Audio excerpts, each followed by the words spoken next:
കഴിഞ്ഞ ഒരു 6 മാസം കൊണ്ട് സംഭവിച്ചതാണ് എന്ത്? The advent of generative AI. അല്ലെ? ജനറേറ്റീവ് AI വന്നു. ഈ ജനറേറ്റീവ് AI നിങ്ങൾക്കുള്ള ജോബ് ഓപ്പർച്യൂണിറ്റീസിനെ എങ്ങനെയായിരിക്കും ഇമ്പാക്ട് ചെയ്യുക? പോസിറ്റീവ് ആയിട്ടായിരിക്കും, നെഗറ്റീവ് ആയിട്ടായിരിക്കും? നിങ്ങളുടെ അഭിപ്രായം? രണ്ടും ഉണ്ടാവും. അതെങ്ങനെ രണ്ടും ഉണ്ടാവുക? എന്താ എങ്ങനെ രണ്ടും ഉണ്ടാവുക?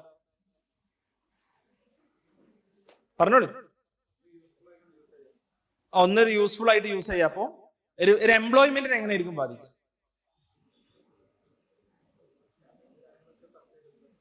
കണ്ടന്റ് കാര്യങ്ങൾ ഓട്ടോമാറ്റിക്കലി എന്ത് ചെയ്യപ്പെടുന്നുണ്ട്? ജനറേറ്റ് ചെയ്യപ്പെടുന്നുണ്ട്. അപ്പൊ ഒരു കണ്ടന്റ് ക്രിയേറ്ററെ റോൾ അവിടെ കുറയോ കൂടുകയോ? എന്താ സംഭവിക്കുക?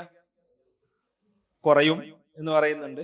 Okay, fine. അപ്പൊ എന്തൊക്കെയായാലും നമ്മുടെ ഒരു എംപ്ലോയ്മെന്റ് എക്കോസിസ്റ്റത്തിൽ ആർട്ടിഫിഷ്യൽ ഇന്റലിജൻസ് എന്നുള്ളതിന് എന്തുണ്ട്? ഒരു സേ ഉണ്ട്. ഓക്കെ, കഴിഞ്ഞൊരു വർഷം മുമ്പ് വരെ നമ്മൾ ജനറേറ്റീവ് AI കുറിച്ചല്ല സംസാരിച്ചിരുന്നത്. നമ്മൾ സംസാരിച്ചിരുന്നത് വേറൊരു ടൈപ്പ് ഓഫ് AI കുറിച്ചായിരുന്നു. അതാണ് പ്രെഡിക്റ്റീവ് AI. എന്തൊക്കെ സംഭവിക്കും എന്നുള്ളത് പ്രെഡിക്റ്റ് ചെയ്യുന്ന ആർട്ടിഫിഷ്യലി ഇന്റലിജന്റ് ആയിട്ടുള്ള സിസ്റ്റം. ഓക്കെ, ഇപ്പൊ ഒരുപാട് എക്സാമ്പിൾസ് ഉണ്ട്. ഇപ്പൊ നിങ്ങൾ ആമസോണിലോ ഫ്ലിപ്കാർട്ടിലോ ഒരു സംഭവം ഓർഡർ ചെയ്തിട്ട് നിങ്ങൾ അത് ഇഷ്ടപ്പെട്ടില്ല, അല്ലെങ്കിൽ എന്തോ കാരണം നിങ്ങൾക്ക് അവിടെ എത്തിയപ്പോഴാണ് നിങ്ങൾക്ക് ഇത് വേണ്ടിയില്ലായിരുന്നു തോന്നിയത്, സാധനത്തിനൊരു കുഴപ്പമില്ല, നിങ്ങൾ എന്ത് ചെയ്യുക? റിട്ടേൺ ചെയ്യുമ്പോൾ നിങ്ങളുടെ നാട്ടിലൊരു കടയിൽ നിന്നാണ് ഈ സാധനം വാങ്ങിയെന്ന് വിചാരിക്കാം. നാട്ടിൽ നിന്നൊരു കടയിൽ നിന്നാണ് സാധനം വാങ്ങിയത്. നിങ്ങൾ 2 ദിവസം 3 ദിവസം കഴിഞ്ഞ് തിരിച്ചുകൊണ്ടേ കൊടുക്കുമ്പോൾ എന്തായിരിക്കും? നിങ്ങൾ റിട്ടേൺ ചെയ്യാന്ന് പറഞ്ഞാൽ ഒരു ഒറ്റടിക്ക് എടുത്തോണമെന്നുണ്ടോ? ഇല്ല. ചിലപ്പോൾ എന്തെങ്കിലുമൊക്കെ അതിൽ ആർഗ്യുമെന്റ്സ് ഒക്കെ ഉണ്ടാവും, എന്തെങ്കിലുമൊക്കെ വർത്താനം പറഞ്ഞിട്ട് എടുക്കുള്ളൂ. ആമസോണിന് ഒരാഴ്ചയുടെ തിരിച്ചയച്ചാല് നിങ്ങളോട് എന്തെങ്കിലും ആമസോൺ ചോദിക്കുവോ? ആമസോൺ എന്ത് ചെയ്യും? അത് വന്നു, പിക്ക് ചെയ്തു, അയാൾ അത് നോക്കുമോ? അതൊന്നും അയാൾ നോക്കൂല, അയാൾ സാധനത്തുണ്ടോ? എന്താ കാരണം പ്രെഡിക്റ്റീവ് AI വഴി ഈ കമ്പനീസ് കണ്ടെത്തിയിട്ട് എന്ത്? ഇതില് 1000 ആൾക്കാർ റിട്ടേൺ കൊടുത്താല് ചിലപ്പോ ഇതിലെന്തെങ്കിലും തർക്കം ഉണ്ടായാലും 10 ആൾക്കാർ എന്ത് ചെയ്യും? അതിന് പിന്നാലെ ചിലപ്പോൾ കേസിന് പോകും. ഈ 10 ആൾക്കാരോട് ഒരു ലീഗൽ ലിറ്റിഗേഷൻസ് നടത്തുന്നതിന്റെ കോസ്റ്റ് വെച്ച് നോക്കുമ്പോൾ അതിനേക്കാളും ലാഭം എന്താണ്? ഈ 1000 ആൾക്കാർക്ക് തിരിച്ചു കൊടുക്കുക എന്നുള്ളതാണ്. അല്ലാതെ അവർ വെറുതെ എടുത്ത ഡിസിഷൻ അല്ല. അത് അവര് ഡാറ്റ ഡ്രിവൺ ആയിട്ട് വളരെ കോൺഷ്യസ് ആയിട്ടുള്ള ഡിസിഷൻ ആണ് പ്രെഡിക്റ്റീവ് AI വെച്ചിട്ട്. ഓക്കെ, അപ്പൊ ഇങ്ങനെയുള്ള ഒരു പ്രെഡിക്റ്റീവ് AI ഒരു സൈഡിലുണ്ട്. അതിന്റെ മേലെയാണ് ഇപ്പൊ എന്ത് വരുന്നത്? ജനറേറ്റീവ് AI എന്ന് പറയുന്ന ഒരു സംഭവം വരുന്നത്. ഇപ്പൊ ജനറേറ്റീവ് AI വരുമ്പോൾ സംഭവിക്കുന്നത് എന്താണെന്ന് വെച്ചാൽ what ever is repeated is replaced. എന്തൊക്കെ ആളുകൾക്ക് റിപ്പീറ്റേറ്റീവ് ആയി ചെയ്തുകൊണ്ടിരിക്കുന്നുണ്ടോ അതൊക്കെ റീപ്ലേസ് ചെയ്യപ്പെടും. ക്ലറിക്കൽ ജോബ്സ് മുഴുവൻ റീപ്ലേസ് ചെയ്യപ്പെടും.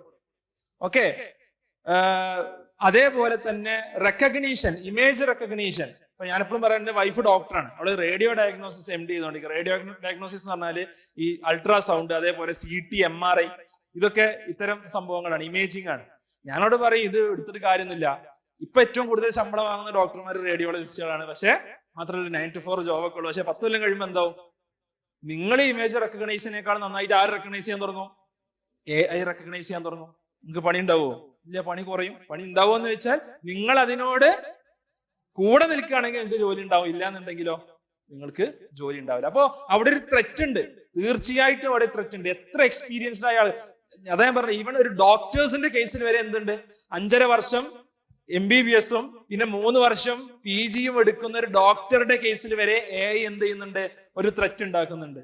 അപ്പോ ഈവൻ ഒരു നോർമൽ സ്കിൽ ഏൺ ചെയ്യുന്ന ഒരാളുടെ കാര്യത്തിലോ ഉണ്ട്, അല്ലെ? ഇപ്പൊ തന്നെ നേരത്തെ പറഞ്ഞ പോലെ ഞാൻ ഒരു കണ്ടന്റ് ക്രിയേറ്റ് ചെയ്യണമെന്നുണ്ടെങ്കിൽ എനിക്കൊരു യൂട്യൂബ് ചാനൽ ഉണ്ട്. അപ്പൊ ഞാനൊരു ഡിസ്ക്രിപ്ഷൻ എഴുതണം എന്നുണ്ടെങ്കിൽ എന്താണ് അതില് ഞാൻ പറയും SEO ഒപ്റ്റിമൈസ്ഡ് ആയിട്ട് ഇന്ന വിഷയത്തെ കുറിച്ച് ഇത്ര വേർഡ്സിൽ ഒരു ഡിസ്ക്രിപ്ഷൻ എഴുതുക, ഇന്ന #ടാഗ്സ് ജനറേറ്റ് ചെയ്യാന്ന് ഞാൻ ChatGPT-യോട് പറയും. 2000 രൂപയുള്ള GPT-4 സബ്സ്ക്രൈബ് ചെയ്യാൻ. ഇത് ഒരാൾ എടുക്കേണ്ട, ഒരു കണ്ടന്റ് റൈറ്ററോ എടുക്കേണ്ട, 1 മാസം എടുക്കേണ്ട, അല്ലെങ്കിൽ 2 മാസം എടുക്കേണ്ട, 3 മാസം എടുക്കേണ്ട പണി മൂപ്പരെ കൊണ്ട് എന്ത് ചെയ്യാൻ പറ്റും? മിനിറ്റുകൾ കൊണ്ട് നമുക്ക് എടുപ്പിക്കാൻ പറ്റും, അല്ലെ? അപ്പൊ അവിടെ എന്തുണ്ട്? ഒരു ത്രെറ്റ് ഉണ്ട്. അപ്പൊ അവിടെ വളരെ പ്രധാനപ്പെട്ട ഒരു ചോദ്യമാണ് what ever skill U earn. നിങ്ങൾ എന്ത് സ്കിൽ ഏൺ ചെയ്താലും ഹൂ വിൽ സർവൈവ് എന്നുള്ളത് വളരെ പ്രധാനപ്പെട്ട ഒരു ചോദ്യമാണ്.